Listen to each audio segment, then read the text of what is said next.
একটি ত্রিভুজের কোণগুলোর অনুপাত হচ্ছে 2:3:4। কোণগুলোর মান হচ্ছে কত, মানে কোণগুলোর মান বের করতে হবে আমাদেরকে। তো আমরা এটা জানি যে ত্রিভুজের তিন কোণের সমষ্টি, ত্রিভুজের তিন কোণের সমষ্টি কত ডিগ্রি? ত্রিভুজের তিন কোণের সমষ্টি 180 ডিগ্রি। তাহলে তিন কোণ 180 ডিগ্রি হলে এখানে যে অনুপাত দেওয়া আছে 2:3:4, তাহলে এখানে কোন অপশনটা ঠিক হবে? আমরা লিখলাম যে এর শর্টকাটে বের করা যাবে, আমরা জানি লিখলাম না। ত্রিভুজের তিন কোণের সমষ্টি হচ্ছে 180 ডিগ্রি। একে ভাগ করব কত দ্বারা? একে ভাগ করব এই অনুপাতের রাশির যোগফল দ্বারা ভাগ করব।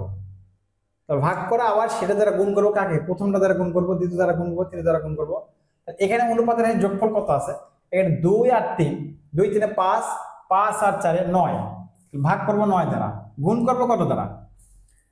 এই 2 দ্বারা যদি গুণ করি তাহলে প্রথম কোণ পাবো, 3 দ্বারা করলে তারপরে কোণ পাবো। এখানে 2 দ্বারা গুণ করবো, 9 2 18 0 20 ডিগ্রি। 2 দ্বারা গুণ করবো কাকে? 2 গুণ করবো 20 এর সাথে, 40 ডিগ্রি। এক কোণ হয়ে প্রথম কোণ হয়ে গেছে। এখানে মজার বিষয়, এখানে মজার বিষয় কিন্তু এই একটা কোণ বের করে আনসার সঠিক করা যাবে কিভাবে? এখানে 40 ডিগ্রি এরকম কর্মের অপশনের মধ্যে নাই, তাহলে এটা তো ভুল আছে, হবে না। তাহলে এখানে খর মধ্যে এখানে 40 ডিগ্রি দেখতে পাচ্ছি আমরা, আর এখানে তো 40 ডিগ্রি নাই। তাহলে যেখানে একটি ত্রিভুজের কোণ, একটি কোণ বের করলাম আমরা 40 ডিগ্রি, আর অপর অপশন এই গড় মধ্যে এবং ঘর মধ্যে 40 ডিগ্রি নাই, তাহলে এর অপশন তো হবে না, কোনোভাবে হবে না। তাহলে অপশন কিন্তু খ সঠিক, 40 ডিগ্রি আছে। তারপরে 60 ডিগ্রি, 80 ডিগ্রি, বের না করলেও কিন্তু সঠিক অপশনে টিক দেওয়া যাবে। তারপরে আমি বের করে দিলাম বোঝার সুবিধার্থে, বের না করে অ্যান্সার করা যাবে আমি বলে দিলাম। আর বের করলাম আমরা, তাহলে 40 ডিগ্রি পেলাম প্রথম কোণ। তাহলে পরেরটা কত পাবো আমরা? তাহলে এখানে যদি 9 দ্বারা ভাগ করছি 20, তাহলে 20 কে গুণ করবো কত দ্বারা?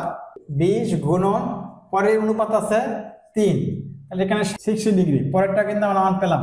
তারপরে আবার কাকে করবো? 20 কে গুণ করবো কত দ্বারা? 4 দ্বারা। এখানে 4 কিন্তু পরের অনুপাত, এই 4, 4 দ্বারা গুণ করলে 80 ডিগ্রি। তাহলে 40 ডিগ্রি, 60 ডিগ্রি এবং 80 ডিগ্রি। আমরা এখানে কিন্তু খ নম্বর অপশন কিন্তু একটা কোণ বের করে সঠিক করতে পেরেছিলাম। আমি বের করে দিলাম শুধু বোঝার জন্য বের করে দিলাম। সুতরাং এমসিকিউ পরীক্ষায় যেটা থাকে এই মাল্টিপল চয়েস কোশ্চেন, এখানে একটা বের করে সঠিক অপশন বের করার চেষ্টা করতে হবে, আর দ্রুত অ্যান্সার করতে হবে। আমাদের সম্পূর্ণ বের করতে হবে না, একটা বের করে কৌশলে কিন্তু আমরা অ্যান্সার দিতে পারছি। সুতরাং যত কৌশল অবলম্বন করা যাবে ততই কিন্তু পরীক্ষায় সময় বাঁচানো যাবে, ভালো অ্যান্সার করা যাবে।